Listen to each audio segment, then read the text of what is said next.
Good morning everyone, कैसे हो आप सब। आई होप कि आप सब बहुत अच्छे होंगे। और अगर आप अच्छे नहीं हो तो मैं दुआ करता हूं कि आप बहुत जल्दी अच्छे हो जाएं। मेरा नाम योगेंद्र कुमार और मैं बात कर रहा हूं नेशनल बिजनेस एजुकेशन सेंटर से। तो आज हम जो समझने वाले हैं, जो सीखने वाले हैं, वो है बिजनेस गाइडलाइन का चैप्टर 9। चैप्टर 9 में हम आ चुके हैं ऑलरेडी। इससे पहले मैंने चैप्टर 8 आपको प्रॉपरली प्लेलिस्ट बना के डिलीवर कर चुका हूं। इसके बाद जो अपना चैप्टर चल रहा है वो चल रहा है चैप्टर 9। ये चैप्टर 9 आपके लिए बहुत ज़्यादा इंपॉर्टेंट था। तो उससे पहले मैंने चैप्टर 8 की ओवरऑल समरी आपको डिलीवर की। उसके बाद मैंने दो बहुत क्रिटिकल और बहुत इंपॉर्टेंट टॉपिक आपको डिलीवर किए, जो कि बहुत ज़्यादा इम्पोर्टेंट थे। जिसमें सबसे पहला जो पॉइंट था वो था पैसों को लेके जिन बच्चों को दिक्कतें होती है, या टाइम को लेके जिन बच्चों को दिक्कतें होती है। और उससे पहला जो चैप्टर मैंने डिलीवर किया था वो किया था ओवरऑल समरी, यानी कि 1 से लेके और चैप्टर 8 तक की ओवरऑल समरी के आपने यहाँ तक क्या सीखा। ठीक है, और वो इम्पोर्टेंट भी था ताकि आपको स्टेप बाय स्टेप ये क्लियरिटी हो सके, ये समझ में आ सके कि क्या चीज़ हमने अब तक सीखी है, समझी है। ठीक है, और जो मैंने इससे पहले जो वीडियो आपको डिलीवर की थी उसका टॉपिक सिर्फ और सिर्फ यही था कि जो बच्चे, जो स्टूडेंट्स जो अभी पढ़ाई करने के बाद इस लाइन को चूज़ करने वाले हैं, अपने स्टार्टअप को चूज़ करने वाले हैं, या उसकी शुरुआत करने वाले हैं, या जो नौकरी करने वाले बच्चे हैं वो स्टार्टअप शुरू करने की प्लानिंग कर रहे हैं, या फिर वो सोचते हैं कि भाई हम कैसे शुरू करें। अगर शुरू करते हैं तो फिर पैसा कहाँ से लाएं, पैसा आ जाएगा तो चलो फिर टाइम कहाँ से निकालें। तो मेन चीज़ मैंने उसमें आपको क्लियर की थी। इससे पहली जो वीडियो मैंने आपको डिलीवर की थी उसमें मैंने आपको ये सारी चीज़ें स्टेप बाय स्टेप बहुत अच्छे से समझाई थी। तो अब चलते हो। अब अगर मैं बात करूं तो आपका पड़ाव जो है वो बहुत इंटरेस्टिंग लेवल पे आ चुका है, यानी कि आप चैप्टर 9 में कदम रख चुके हो। और ये अपने आप में ही बहुत इंटरेस्टिंग चैप्टर है, क्योंकि इसमें जो बात होने वाली है ना वो होने वाली है आप 1000 कस्टमर्स की पहचान करोगे, प्लस उनको अपने बिजनेस में, या आपने जो आपने प्रोडक्ट बनाया, या जो आपने सर्विस बनाई, या जो भी आपने सॉल्यूशन बनाया, आप उनको इन 1000 बंदों को डिलीवर करने वाले हो। ठीक है, तो ये 1000 बंदे, दरअसल अगर मैं बात करूं तो आपके जो स्टार्टअप की जो मेन जर्नी होती है वो यहाँ से शुरू होती है। तो इस चैप्टर को बहुत ध्यान से और बहुत अच्छे से समझना, ये आपके लिए बहुत ज़्यादा इंपॉर्टेंट है। अब हम बात कर लेते हैं आइडेंटिफाइंग 100 पोटेंशियल कस्टमर के बारे में, कि भाई मैं 1000 पोटेंशियल कस्टमर की बात कर रहा हूँ। ये आपके जो है ना, अगर मैं बात करूं तो ये जो कस्टमर होते हैं ये आपके टारगेट कस्टमर होते हैं। टारगेट मतलब वो कस्टमर जिनको आप टारगेट करने वाले हो। ठीक है, अब टारगेट कस्टमरों में को किस हिसाब से आप टारगेट करने वाले हो, वो करने वाले हो जो मैंने आपको यूज़र प्रोफाइल बताई थी। जो आपके प्रोडक्ट का जो यूज़र होगा ना, जो भी आपके प्रोडक्ट का यूज़र होगा, जो आपके प्रोडक्ट को यूज़ करेगा, तो उसकी मैंने आपको पहले ही बताया था कि एक यूज़र प्रोफाइल आपको क्रिएट करनी है। यूज़र प्रोफाइल अगर आपने क्रिएट कर ली होगी तो फिर उस यूज़र प्रोफाइल के अकॉर्डिंग ही आपको इनकी पहचान करनी है और इन तक पहुंचना है, और अपने प्रोडक्ट और अपनी सर्विस के बारे में इनको बताना है। तो ये बहुत इंपॉर्टेंट चैप्टर है, इसमें बहुत मज़ा आने वाला है। अब मैं 1000 की ही बात क्यों कर रहा हूँ, थोड़ी सी उस पर भी बात कर लेते हैं कि भाई मैंने क्वांटिटी कम नहीं रखी, ज़्यादा नहीं रखी, ओनली 1000 कस्टमर की बात क्यों कर रहा हूँ मैं, इस पर बात कर लेते हैं।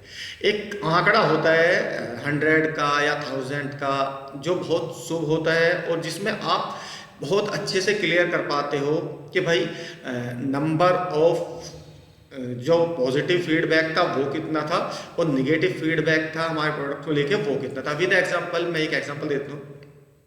100 या 1000 की ही मैंने क्यों रखी, उसका एक मेन एक रिजल्ट निकल के आएगा कि सपोज मान लो आप 1000 लोगों से मिले।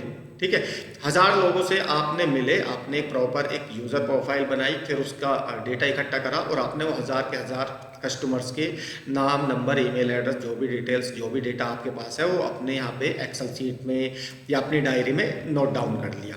ठीक है, कर लिया। अब आप इन 1000 लोगों से 1-to-1 मीट करोगे, वर्चुअल मीट करोगे, टेलीफोनिक कन्वर्सेशन करोगे या फिजिकली जाके इनसे मिलोगे, वो आपके हाथ में है कि आपका प्रोडक्ट अगर ऐसा है कि भाई जिसको बिना जाए समझाया ही नहीं जा सकता, तो फिर डेफिनेटली आपको जाना पड़ेगा। और अगर मान लो कुछ ऐसा है कि भाई आप वर्चुअल मीटिंग भी कर सकते हो, आप गूगल मीट, जूम या व्हाट्सअप कॉलिंग या किसी और कन्वर्सेशन के थ्रू उसको कर सकते हो, तो वो भी कर सकते हो, या और बहुत सारे तरीके जो भी आप यूज़ करना चाहो वो कर सकते हो। 1000 का डेटा मैंने क्यों लिया? 1000 का डेटा मैंने इसलिए लिया कि कुछ लोग स्टार्टिंग में क्या होते हैं ना, जो स्टार्टअप शुरू करने की प्लानिंग करते हैं और अपना काम जमाने की कोशिश करते हैं, तो क्या होता है कि जब वो स्टार्टिंग के 10, 20, 30 बंदों पे जाता है बच्चा, तो 10, 20, 30 बंदों से अगर उसको निगेटिव फीडबैक मिली तो वो काम को या तो अच्छा नहीं समझता है या फिर बीच में छोड़ देता है। अच्छा चलो, उसने दम लगा के वो 100 तक पहुंच गया और उसको रिजल्ट अच्छा नहीं आए तो भी वो छोड़ने की प्लानिंग कर लेगा। उसने बहुत कोशिश की, 500 तक पहुंच गया, 600, 700 तक पहुंच गया और उसको रिजल्ट अगर उसके अकॉर्डिंग नहीं आए तो वो डेफिनेटली काम को छोड़ देगा। 1000 मैंने इसलिए लिया क्योंकि ये पहला स्टेप होता है। तो अगर तुम्हें मेहनत करनी है, अगर अच्छे से मेहनत करनी है और अपने स्टार्टअप जर्नी को सफल बनाना है, तो 1000 कस्टमर का टारगेट आपको अचीव करना होगा। इससे एक डेटा निकल के आएगा और वो डेटा बहुत क्रिटिकल और बहुत ही अच्छा होगा। ठीक है, अब उसमें क्या क्या निकल के आएगा, क्या क्या चीज़ें आपको पता लगेगी, वो मैं आपको समझाने वाला हूँ। चलिए अब चलते हैं हम आगे। सबसे पहले आप ये जान लीजिए कि भाई जो भी प्रोडक्ट, जो भी सर्विस आप मार्केट में लेके जा रहे हो, जो आपने बनाया है या आपने बनवाया है या किसी दूसरी कंपनी का प्रोडक्ट लेके जा रहे हो या A to Z जो भी आप लेके जा रहे हो, अगर वो प्रोडक्ट नया है, न्यू मतलब जिसको कोई नहीं जानता, ठीक है, तो उसको एकदम कोई भी बंदा परचेज नहीं करेगा। एटलीस्ट आपको बहुत डीपली उसको समझाना पड़ेगा कि भाई आपके प्रोडक्ट के फ़ायदे क्या है, वो किस चीज़ में आपको बेनिफिशरी कर रहा है, उससे फ़ायदा क्या होने वाला है ना, उसकी वैल्यू प्रपोजिशन क्या है। ऐसी बहुत सारी चीज़ें हैं जो आपको उसको समझानी पड़ेगी। 1-to-1 बैठ के समझानी पड़े या वर्चुअल मीटिंग में बैठ के समझानी पड़े या आपको फ़ोन कॉल से समझानी पड़े, तो वो समझानी पड़ेगी क्योंकि अभी आपके इस नए प्रोडक्ट के बारे में ज़्यादा लोगों को पता नहीं है और प्रोडक्ट यूज़ नहीं किया गया, तो सिंपल सी बात है, उनको कैसे पता लगेगा कि ये चीज़ अच्छी है या अच्छी नहीं है। ठीक है, तो बिल्कुल न्यू प्रोडक्ट जब मार्केट में लॉन्च होता है तो सबसे पहले क्या होता है, सबसे पहले उसको बहुत ऐसे बंदे के साथ उतारा जाता है जिसको बहुत ज़्यादा प्रोडक्ट कन्विक्शन हो, बहुत ज़्यादा प्रोडक्ट के बारे में नॉलेज हो, ताकि वो उन 1000 कस्टमर पे अपना इन्फ्लुएंस छोड़ सके, अपना प्रभाव छोड़ सके। उससे बेनिफिट्स ये होता है कि इन 1000 लोगों में आपको, मैं ये नहीं बोल रहा कि 1000 के 1000 आपके कस्टमर मिल जाएंगे, हो सकता है 1000 में से आपको 10, 20, 30, 40, 50 मिल जाए या ज़्यादा मिल जाए या कम मिल जाए, लेकिन हाँ ये कंफर्म होगा कि इन 1000 में से आपको कुछ ना कुछ कस्टमर आपके डेफिनेटली मिल जाएंगे जो आपके प्रोडक्ट को यूज़ करेंगे और आपको फीडबैक भी देंगे। अब चलते हैं हम नेक्स्ट। अगर आप 1000 कस्टमर का लक्ष्य रखेंगे, सपोज मान लो आपने 1000 कस्टमर का लक्ष्य रखा, तो आपके कुछ ग्राहक आपको मिल जाएंगे। ये ऑलरेडी मैं बता चुका हूँ कि ये डेफिनेटली होने वाला है कि आपको आपके पहले कस्टमर, जो फर्स्ट कस्टमर होते हैं, वो यहाँ से मिल जाएंगे डेफिनेटली।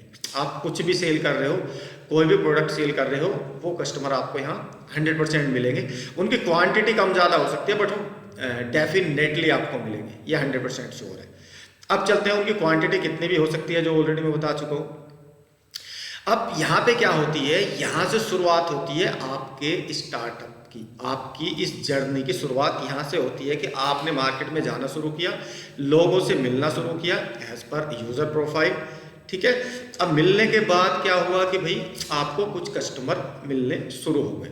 ये बहुत इंटरेस्टिंग है कि आपको कुछ बंदे या कुछ कस्टमर मिलने शुरू हो गए, तो यहाँ से आपकी जर्नी शुरू होती है इस स्टार्टअप की। ये बहुत क्रिटिकल पॉइंट था, इसलिए मैंने आंकड़ा रखा। अब कुछ बच्चे ऐसे भी हो सकते हैं कि वो 1000 का आंकड़ा पार ना करे या 1000 तक ना पहुँचे, तो मेरी उनसे हाथ जोड़ के रिक्वेस्ट है, अगर आपने किसी कोई प्रोडक्ट बनाया है, कोई सर्विस बनाई है या कोई सोल्यूशन बनाया है और अब आप उसको मार्केट में उतारना चाहते हो, तो 1000 का आंकड़ा आप जरूर अचीव करें, क्योंकि इससे एक रियल वैल्यू निकल के आती है। आप वो 10 पे भी कर सकते हो, 20 पे भी कर सकते हो, 100 पे भी कर सकते हो, 200, 500, 600, 700 पे भी कर सकते हो, बट मैं 1000 का आंकड़ा इसीलिए लेके चल रहा हूँ कि ये आंकड़ा अगर आपने अचीव किया तो आपको एक हैबिट्स हो जाएगी, और वो हैबिट्स जो होगी ना वो आपको हारने नहीं देगी। क्योंकि 1000 लोगों से मिलना, 1000 लोगों को एक ही प्रोडक्ट के बारे में, एक ही बेनिफिट्स के बारे में, एक ही सर्विस के बारे में जब आप बताओगे ना, तो आप इतने स्ट्रॉन्ग हो जाओगे अपने प्रोडक्ट को लेके, अपनी सर्विस को लेके, आपको बहुत सारी चीज़ें वहाँ से प्रैक्टिकली निकल के आएगी। प्रैक्टिकली मतलब मेरा प्रोडक्ट अगर किसी ने नहीं खरीदा तो क्यों नहीं खरीदा, है ना, क्या रीज़न रहा कि उस बंदे को या तो मैं कन्वेंस नहीं कर पाया, या वो खुद कन्वेंस नहीं हो पाया, या कोई और रीज़न था। वो सारी चीज़ें प्रैक्टिकली कर रहे हो तो प्रैक्टिकली ही निकल के आएंगे, और वो प्रैक्टिकली रीज़न ही आपको ये बताएंगे कि भाई करना क्या है आगे। यही प्रैक्टिकल होता है। और यही अगर मैं बात करूं कि भाई एक होता है कि बिजनेस थ्योरिकल समझना, एक होता है प्रैक्टिकल समझना। आप यहाँ पे क्या है ना, प्रैक्टिकल समझोगे इन 1000 बंदों के साथ, बिल्कुल प्रैक्टिकल फेस टू फेस समझोगे, ठीक है। तो ये आपके लिए बहुत ज़्यादा इंपॉर्टेंट हो जाता है। अब हम चलते हैं नेक्स्ट पेज पे। ये नेक्स्ट पेज जो बताएगा आपको, ये बताएगा कि आइडेंटिफाई पोटेंशियल कस्टमर पर्सोनास। ये मैं आपको कल समझाऊंगा कि भाई आपने ये तो आइडेंटिफाई कर लिया कि कस्टमर पर्सोना कैसा है, मेरे कस्टमर की पर्सनैलिटी कैसे होगी, वो कितना पढ़ा लिखा होना चाहिए, मतलब किस फील्ड से होना चाहिए, किस आइडल मार्केट से होना चाहिए, किस मार्केट सेगमेंटेशन से होना चाहिए, है ना, और उसके शौक क्या होने चाहिए, उसके आदतें कैसी होनी चाहिए। ये तो आपने यहाँ पे क्लियर कर लिया, बट कुछ चीज़ें आप पे भी लागू होती है। जरूरी नहीं है कि भाई उसी पे ही लागू हो, कुछ चीज़ें आप पर भी लागू होती है। तो वो क्या होती है और कैसे उसको आपको करना है, ये चीज़ें कल बताऊंगा मैं आपको। आज के लिए इतना ही, मिलते हैं नेक्स्ट चैप्टर में। तो ये चैप्टर 9 का पार्ट 1 था, जिसमें आपने सीखा कि 1000 लोगों को ही मैं क्यों बोल रहा हूँ और क्यों ये इंपॉर्टेंट होते हैं आपके लिए। तो आज के लिए इतना ही, थैंक यू वेरी मच। मिलते हैं फिर नेक्स्ट चैप्टर में। और अगर मेरी वीडियो आपको अच्छी लगी हो तो please like, share and subscribe ज़रूर कर देना, क्योंकि ये मेरे लिए भी और आपके लिए भी काफ़ी अच्छा होगा। Thank you very much.